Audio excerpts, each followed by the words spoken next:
Hi friends, అందరికీ జై భీమ్. వీలైనంత ఎక్కువగా షేర్ చేయండి. ఇది మన సమాజానికి తెలియాల్సినటువంటి ముఖ్య సందేశం. ఎస్సీ ఎస్టీ అట్రాసిటీ కేసు ఉన్న తర్వాత కూడా ఎందుకు తెలుగు రాష్ట్రాలలో కావచ్చు, భారతదేశ వ్యాప్తంగా ఉన్నటువంటి దళితుల మీద, ఎస్సీ ఎస్టీ ఆదివాసుల మీద ఎందుకు దాడులు జరుగుతున్నాయనే విషయాన్ని ఒకసారి మనం పరిగణనలోకి తీసుకోవాలి. ఒక 20 సంవత్సరాల క్రితం, ఒక 15 సంవత్సరాల క్రితం చాలా ప్రతిష్టాత్మకంగా ఉన్నటువంటి SC ST atrocity prevents act ఇప్పుడు ఎందుకు బలహీనపడుతుంది, దాన్ని ఎవరు బలహీనపరుస్తున్నారు తెలుసుకోవాల్సిన విషయాలు ఏమిటంటే, ఎస్సీ ఎస్టీ అట్రాసిటీ కేసు అనేది నాన్ బెయిలబుల్. చూస్తే రాష్ట్రంలో మొన్న సూర్యాపేట కోదాడలో సహోదరుడు రాజేష్ లాకప్ డెత్ కావచ్చు, మాదిగ సహోదరుడు, అలాగే ఒక మాదిగ సహోదరుడు తమ్ముడు కులాంతర వివాహం చేసుకునేందుకు ఇంట్లో నుంచి తీసుకుపోయి చంపేశారు. తర్వాత ఒక మాల యువతి పైన సర్పంచ్ గెలిచిందన్న ర్యాలీ జరుగుతుంటే ర్యాలీలో వాళ్ళ అమ్ముంది పోయి తీసుకొని వద్దామని చెప్పి పోయినందుకు రైతు వేదిక దగ్గర ఆ అమ్మాయిని అత్యాచారం చేస్తారు. ప్రతిఘటిస్తూ తన ప్రాణాలు కోల్పోయింది.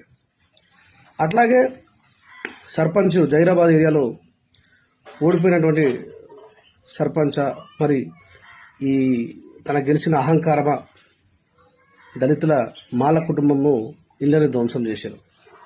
అట్లాగే కరెంట్ ఇష్యూ తీసుకుంటే మనం చలో జనవరి 2 పిలుపునిచ్చాం. సూర్యాపేటలో ఉన్నటువంటి నారాయణగూడెంలో మరి అక్కడ కూడా ఓడిపోయిన సర్పంచ్ ఓదారుస్తున్నటువంటి ప్రజల దగ్గరికి వెళ్ళి కొట్టి వాళ్ళ ఇళ్లను ధ్వంసం చేయడం జరిగింది. ఒకనాడు కులం పేరు మీద దూషిస్తేనే, కోపంగా ఉరిమి చూస్తేనే నాన్ బెయిలబుల్ వారెంట్ ఇష్యూలో తీసుకుపోయి లోపలేసిన ప్రభుత్వాలు ఇప్పుడు ఎందుకు స్టేషన్ బెయిల్ ఇస్తున్నాయి, 41 సిఆర్పి నోటీస్ ఎందుకు ఇస్తున్నాయి? ఎందుకంటే ఇది ఒక దందాగా మారిపోయింది మిత్రులారా, గుర్తుపెట్టుకోండి. ప్రతిష్టాత్మకంగా పార్లమెంట్లో చట్టం చేయబడ్డటువంటిది SC ST atrocity case. Karamchedu చుండూరులో మాలా మాదిగలను ఊచకోత కోసినందుకు గాను దేశవ్యాప్తంగా ఉన్నటువంటి ఎంపీలంతా డిమాండ్ చేసి పార్లమెంట్లో చట్టం చేస్తే, ఈరోజు కొత్తగా సుప్రీంకోర్టు ఏదో తీర్పిచ్చింది, 7 సంవత్సరాల కంటే తక్కువ శిక్ష పడ్డ కేసులన్నిటికీ కూడా స్టేషన్ బెయిల్ ఇవ్వచ్చు అని చెప్పి. అయితే అవ్వచ్చు కాక, కానీ ఎస్సీ ఎస్టీకి సంబంధించినటువంటి అట్రాసిటీ కేసుకి అది సంబంధం కాదు. ఇది ఒక ప్రత్యేకమైనటువంటి చట్టం. దీన్ని మెల్లిమెల్లిగా పోలీసులు, రాజకీయ నాయకులు అంతా కలిసి నీరు గారుస్తున్నారు. ఒకనాడు మాలా మాదిగలని కావచ్చు, మరి ఉపకులాలని కావచ్చు, 59 కులాలు ఎస్సీ ఎస్టీలని, ఆదివాసులని, లాంబాడాలని, గోండ్లని ఎవరైనా సరే వాళ్ళ భూములు లాక్కున్నా, వాళ్ళ ఇళ్లను ధ్వంసం చేసినా, వాళ్ళపైన సామాజిక బహిష్కరణ చేసినా వాళ్ళని తీసుకుపోయి మహబూబ్ నగర్ జైల్లో వేసేవాళ్ళు. నాన్ బెయిలబుల్లో లోపలికి పోయేటవాళ్ళు, వాళ్ళకి బెయిల్ ఉండదు. అట్లా వాళ్ళపై జరుగుతున్నటువంటి దాడులను కట్టడి చేయడం కోసం ఆ రోజు ఉన్నటువంటి ప్రభుత్వాలు పార్లమెంట్లో చట్టం చేస్తే, ఇప్పుడున్నటువంటి ప్రభుత్వాలు వాటిని నిర్వీర్యం చేస్తాం. గతంలో కేసీఆర్ గారి ప్రభుత్వంలో దాడులు జరగలేవంటే జరిగాయి, కానీ 41 సిఆర్పిఎస్ నోటీసులు చాలా తక్కువ. నేనే దగ్గరుండి ఎన్నో కేసులలో వీడీస్ వాళ్ళని కావచ్చు, అన్యాయం చేసిన వాళ్ళని కావచ్చు జైల్లో వేయించినటువంటి చరిత్ర ఉంది. ఈరోజు రేవంత్ రెడ్డి గారి గవర్నమెంట్ వచ్చిన తర్వాత మాలల్ని మాదిగల్ని విడదీసి మరీ చంపుతా ఉన్నారు. మొదట మాల బంటి అనేటువంటి పిల్లగాని గౌన్లను చంపినప్పుడు మాదిగలు మద్దతుగా రాలేరు.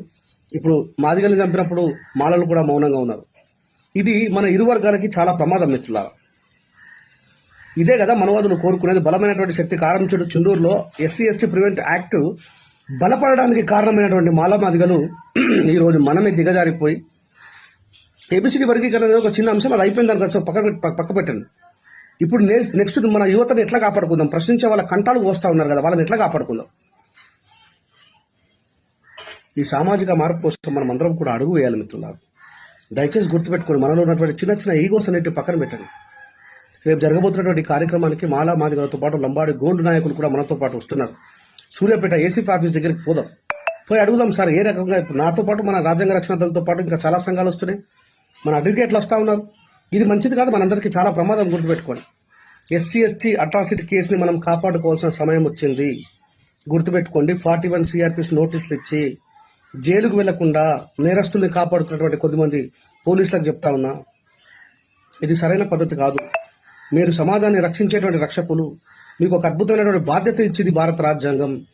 రాజ్యాంగంలో ఒక్కొక్క పేజీని చింపుకుంటూ పోతున్నారు. నేను మొదటి నుంచి మొత్తుకుంటున్నా మిత్రులారా, అర్థం చేసుకోండి. ప్రతి ఉద్యమానికి ముందున్నటువంటి మాలా మాదిగలే ఈ ఉద్యమానికి కూడా ముందుండి ఎస్సీ ఎస్టీ అట్రాసిటీ కేసును కాపాడుకోకపోతే రాబోయే రోజుల్లో ఇంకా చాలా మంది తమ్ముళ్ళని, చాలా మంది చెల్లెల్ని కోల్పోతాం, చాలా మంది భూములు కోల్పోయే పరిస్థితి ఉంటుంది.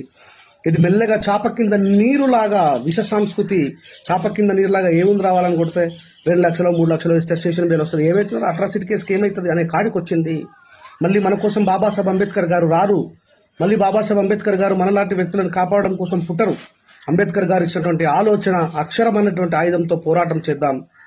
అక్కడ వినకపోతే ఏసీపీ గారు ఏం సమాధానం చెప్తారో, డిఎస్పీ గారు ఏం సమాధానం చెప్తారో విందాం. మనతో పాటు మన అడ్వకేట్లు వస్తారు. అక్కడ వినకపోతే వాళ్ళ మీద సీదా హైకోర్టులో వేద్దాం. హైకోర్టు వాళ్ళు కూడా సరైనటువంటి మార్గం చూపెట్టకపోతే మనకు సుప్రీంకోర్టు వరకు పోగలిగే శక్తి ఉంది. నేను ముందుగా పనిచేసినటువంటి బాంబ్ అనేటువంటి ఆర్గనైజేషన్లో చాలామంది సుప్రీంకోర్టు న్యాయవాదులు మన బాబాసాహెబ్ అంబేద్కర్ గారి ఆలోచన విధానానికి, రాజ్యాంగ రక్షణ కోసం పనిచేస్తూ ఉన్నారు. మనం అందరం కలిసికట్టుగా వెళ్ళి ఢిల్లీ సుప్రీంకోర్టులో అయినా సరే కేసు వేద్దాం. ఇది సరైనటువంటి పద్ధతి కాదు. రేవంత్ రెడ్డి గారి ప్రభుత్వం వచ్చిన తర్వాత రెడ్డిలు ఖచ్చితంగా పర్టికులర్గా చూడండి, మీరు అత్యధిక మంది నేరస్తులు రెడ్డిలే ఉన్నారు. రెడ్డిలలో చాలా మంది మానవతావాదులు ఉన్నారు, చాలా మంది ఉదారవాదులు ఉన్నారు, ఎంతో మంది కూడా ఉద్యమాలు చేసినటువంటి వ్యక్తులు ఉన్నారు. మరి తప్పు చేసినామని నేరస్తుడుగానే పరిగణించాలి, కులానికి పరిగణించదు. కాకపోతే ఇప్పుడు అహంకారం వచ్చిందేమో అనిపిస్తుంది నాకైతే. ఎందుకంటే నేను గత ప్రభుత్వం టీఆర్ఎస్ గవర్నమెంట్ ఉన్నప్పుడు నేను పోరాటం చేసిన, ఇప్పుడు పోరాటం చేస్తానే ఉన్నా, నేను చూస్తూ ఉన్నా. మరి ఆ ప్రభుత్వంలో ఎక్కువగా రెడ్డిలు దాడులు చేసినటువంటి దాఖలాలు లేవు. ఇది సరైన పద్ధతి కాదు. దళితులారా మేల్కోండి, ఎస్సీలారా మేల్కోండి, ఎస్టీలారా మేల్కోండి. మనమందరం కూడా వెళ్ళి డిఎస్పీ ఆఫీస్ దగ్గర కూర్చొని మీరు ఎందుకు స్టేషన్ బెయిల్ ఇస్తున్నారు అనే విషయాన్ని మనం పరిగణలోకి తీసుకుని అడుగుదాం. నా ఒక్కడి గొంతు కాదు, మనందరి గొంతులైతే మద్దతు అవుతుంది. ఐకమత్యంతో పోరాడితే సాధించలేనిది ఏమీ లేదని ఎన్నోసార్లు ప్రూవ్ చేసుకున్నటువంటి వ్యక్తులమ్మ. దయచేసి ఇది మాల సమస్యగానో మాదిగ సమస్యగానో చూడకండి అని 2 చేతులు జోడించి వేడుకుంటున్నాం. మిమ్మల్ని అర్థం చేసుకోండి. భావితరాన్ని కాపాడుకోవాల్సిన బాధ్యత మనది. బాబాసాహెబ్ అంబేద్కర్ గారు మనకెన్నో హక్కులు ఇచ్చిపోయిన తర్వాత కూడా హక్కులని కాల రాసేటువంటి పరిస్థితులు కనబడుతున్నాయి, రాబోతున్నాయి.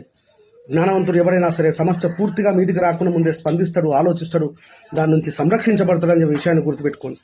సూర్యాపేట, కోదాడ, సూర్యాపేట, నల్గొండ అంటేనే ఉద్యమాల కిల్ల. అలాంటి దగ్గర ఒక నిజామాబాద్ బిడ్డగా, మీ అన్నదమ్ముడిగా, కరీంనగర్ పరిసర ప్రాంతాల్లో ఉన్నటువంటి వ్యక్తిగా నేను వస్తున్నా. మీరందరూ రండి, ఎస్సీ ఎస్టీ అట్రాసిటీ చట్టాన్ని కాపాడుకుందాం. దాన్ని బలహీనపరుచినటువంటి వ్యక్తుల మీద పోరాటం చేద్దాం, జ్ఞానయుద్ధం చేద్దాం, చట్టపరమైనటువంటి పోరాటమే చేద్దాం. దయచేసి అర్థం చేసుకొని మీరంతా కూడా నాతో పాటు ముందుకు అడుగు వేయాలని చెప్పి మనస్ఫూర్తిగా కోరుకుంటూ నేను మిమ్మల్ని ఆహ్వానిస్తున్నా. జై భీమ్, జై భారత్.